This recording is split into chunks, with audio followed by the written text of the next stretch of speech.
You're watching Rurouni K95's movie review on An American Tail. Hi, Ruronis. This is your pal Rurouni K95 here. Today's movie review, we get to cover a Don Bluth movie from 1986 that is particularly part of Steven Spielberg from the 80s. For today's movie review is An American Tail. An American Tail is a 1986 American-Irish animated musical adventure comedy drama film directed by Don Bluth from a screenplay by Judy Frodberg and Tony Jace and a story by David Kirschner, Frodberg, and Gase. The film features the voices of Philip Glasser, John Finnegan, Amy Green, Nehemiah Persoff, Dom DeLuise, and Christopher Plummer. It tells the story of Fievel Mouskowitz and his family as they emigrate from Shostka to the United States for freedom. However, he gets lost and he must find a way to reunite with them. So, without any further ado, let's review An American Tail. Let's begin. In 1885, Shostka, the Mouskowitzes, a Russian Jewish family of mice who live with a human family named Moskowitz, are having a celebration of Hanukkah, where Papa gives his hat to his 5-year-old son Fievel and tells him about the United States, a country where there are no cats. The celebration is interrupted when a battery of Cossacks ride through the village in a square in an anti-Jewish arson attack, which is basically almost anti-Semitic as well. And their cats likewise attack the village mice by throwing Molotov cocktails at the Moskowitz home. Because of this, the Moskowitz home, along with that of the Mouskowitzes, is destroyed as well. By this time, year later, in Hamburg, the Mouskowitzes board a tramp steamer headed for New York City. All the mice are ecstatic and at the prospect of going to America, as there are no cats there, especially with the song There Are No Cats in America. During a thunderstorm on their journey, Fievel suddenly finds himself separated from his family and washed overboard as well. Thinking that he has died, which is not in a good way, they proceed to the city as planned. They become devastated at his loss. However, Fievel floats to New York City in a bottle, and after a pep talk from a French pigeon named Henry, embarks on a quest to find his family, encounters a greedy conman, Warren T. Rat, who sells him to a sweatshop. He escapes with Tony Toponi, a street smart Italian American mouse, as they join up with Bridget, an Irish mouse trying to rouse her fellow mice to fight the cats as well. You guessed it, in the movie An American Tail, particularly. Yep. So, when a gang of them called the Mott Street Maulers attack a mouse marketplace, the immigrant mice learn that the tales of a cat-free country are not true as well. Because if it wasn't for the song There Are No Cats in America, Bridget takes Fievel and Tony to see Honest John, an alcoholic politician who knows the city's voting mice. However, he can't help Fievel search for his family, and yet they have not yet registered to vote. Meanwhile, his older sister Tanya tells her gloomy parents she has a feeling that he is still alive, but they insist that it will eventually go away. Led by the rich and powerful Gossim Masheimer, the mice hold a rally to decide what to do about the cats. According to Honest John, Warren is extorting them all for protection that he never provides. No one knows what to do about it until Fievel whispers a plan to go see. Although his family also attends, they stand well in the back of the audience, and they are unable to recognize Fievel on stage with her. The mice take over an abandoned museum on the Chelsea Piers and begin constructing their plan, which you guessed it. On the day of launch, Fievel gets left behind and eventually enters the Mauler's hideout upon hearing what he believes is his father's violin playing. He instead finds Warren there playing and discovers that he is a diminutive cat in disguise, and the leader of the Maulers soon later capture and imprison Fievel. But his guard is a reluctant member of the gang, a goofy, soft-hearted, long-haired orange tabby cat named Tiger, who befriends and frees him. Angry that he has let Fievel escape, Warren promptly dismisses him, which he is more than happy to accept as he never liked Warren or his cacophonous violin playing, which you guessed it as well. By this time, Fievel races back to the pier with the cats chasing after him. They are the disguised Warren attempts to extort the mice again to surrender Fievel and their money in exchange for their safety as well. Yep.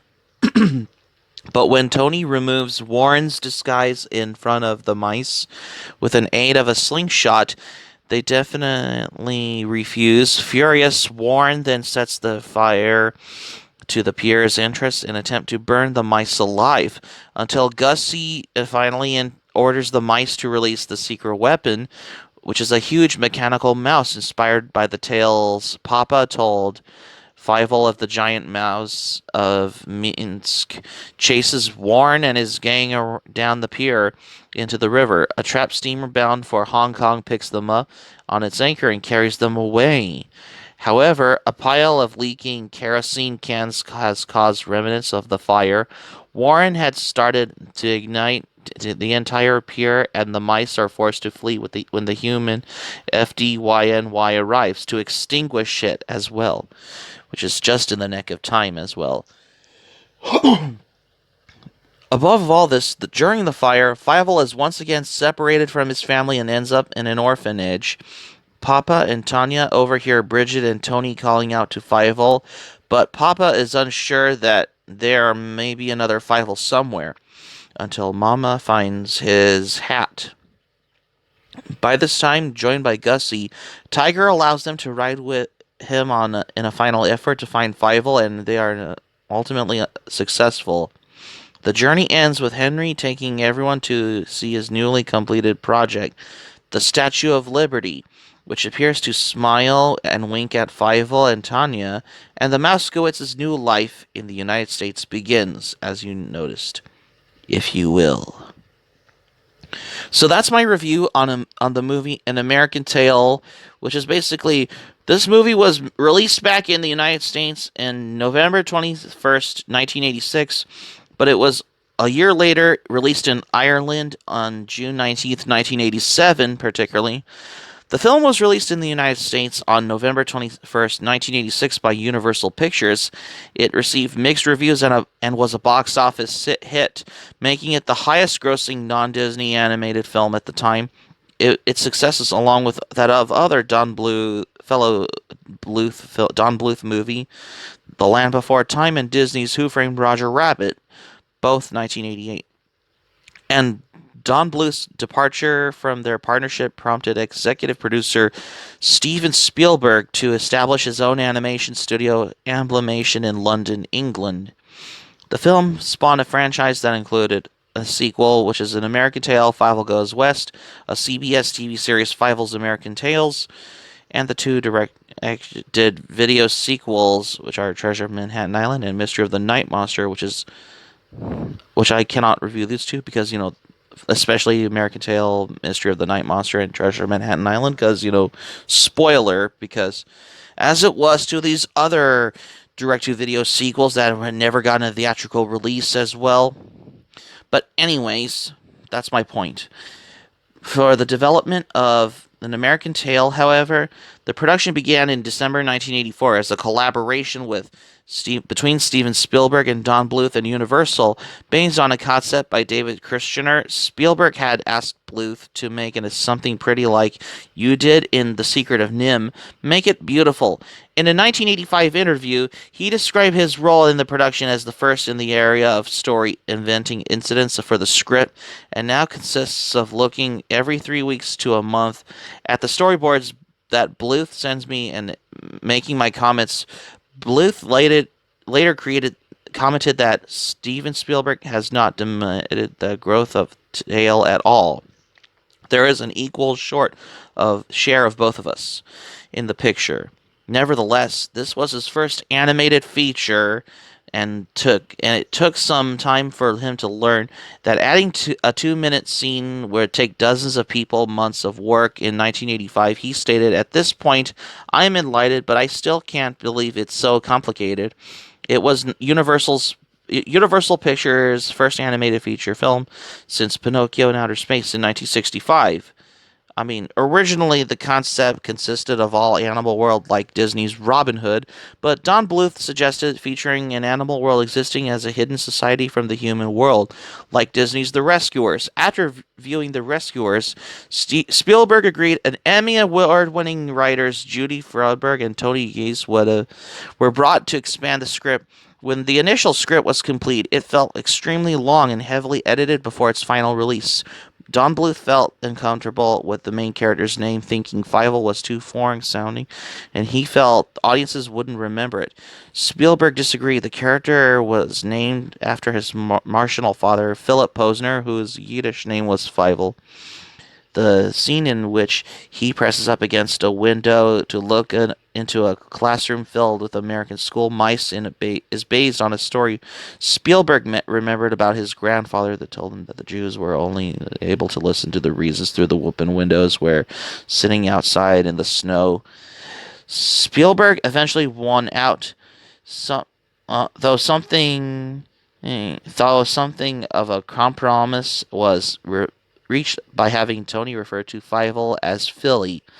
Spielberg has also some material cut that he felt was too intense for children, including a scene Bluth was developing a revolving around wave monsters while the family was at the sea as well. Come to think of it, because that's particularly how this is basically only 3 years before the beginning of the Disney Renaissance for the studio Don Bluth once worked for, particularly, which is probably during the production for An American Tail, particularly for the movie, like, how Don Bluth and Steven Spielberg had a lot to do with. And the song you hear, which is Somewhere Out There, was performed by Linda Ronstadt to sing over the end credits with James Ingram, especially the song Somewhere Out There, which is probably you hear at the end of the movie in American Tail as well. I mean, come to think of it, this is your typical Don Bluth movie that came out in the 80s, particularly. I mean, come to think of it, that the film has grossed up $57 million in the United States and Canada, also known as the domestic box office, and $84 million worldwide. At the time of its domestic release, it became the highest grossing animated feature for initial release, the highest grossing non-Disney produced animated feature. It was also one of the first animated films to outdraw a Disney one, beating out The Great Mouse Detective, another traditionally animated film involving mice that was released in 1986, about 4 months earlier as well. By over US $2 million, however, The Great Mouse Detective was more successful with the critics, most notably Gene Siskel and Roger Ebert. The inexpensive success of The Great Mouse Detective playing a large role in the Disney Renaissance due to the fact that it was both critical and financial success, which Disney's animation studios going bankrupt after The Black Cauldron had flopped at the box office a year earlier. I mean, if you haven't seen American Tail, I highly recommend you to check it out if you can get it on DVD, or if you have it, if you have it on VHS, give it a watch because I consider this a childhood classic. So that's gonna be it for my movie review on American Tail. Thank you for watching. But before we go, here's my thoughts on this. I really love this childhood movie of mine because I remember watching this on VHS, and I still do to this day, because I consider American Tail the best movie, along with An American Tail: Fievel Goes West, in my opinion. If you haven't seen it, check it out, because it's my childhood favorite. Hope subscribe for content. My anime plant link in the description below. You can share this video on your Twitter, Facebook, if you have Twitter, Facebook account, and all of social media. Be sure to give this video a thumbs up by clicking on the like button of this video. Feel free to leave in the comments in the comment section. Be sure to subscribe to my channel, RuRoniK95. Feel free to join my channel, especially my channel. Hit the notifications bell button, and I got another movie review coming up next. What I got here. Stay tuned for my next movie review. I got another sequel to American Tail for tomorrow's movie. For the next movie review on An American Tail: Fievel Goes West.